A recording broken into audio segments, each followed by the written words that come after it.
আসসালামু আলাইকুম। জি বলেন। আপনি জানেন বাংলাদেশে আদমশুমারি শুরু হয়েছে, তো আপনার পরিবারের সদস্য সংখ্যা কয়জন সেটা আমরা গণনা করতে এসেছি। জি বলেন। জি, আপনার নামটা? দিনমজুর। না, মানে আপনার পেশা না, আপনার নাম। আমার নামই দিনমজুর। আপনি কি বিবাহিত? জি। কয় বছর হচ্ছে বিয়ে করেছেন? 1 বছর। আপনার কি বাচ্চা আছে? জি 2 জন। মানে আমি 2 বিয়ে করেছি। ও আচ্ছা। আপনার স্ত্রীর নাম? ছোট জন না বড় জন?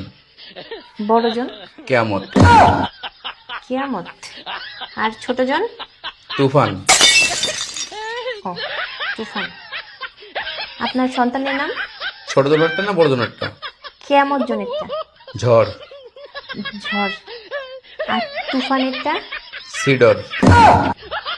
সিডর। জি, আপনার মূল্যবান সময় দেওয়ার জন্য আপনাকে ধন্যবাদ। আর লাগবে না? না না না, আর কিছু লাগবে না। আর কিছু লাগলে নিয়ে যান। না না, তাহলে ভিতরে এসে চা খেয়ে যান। এখানে বেশি থাকলে সমস্যা আছে।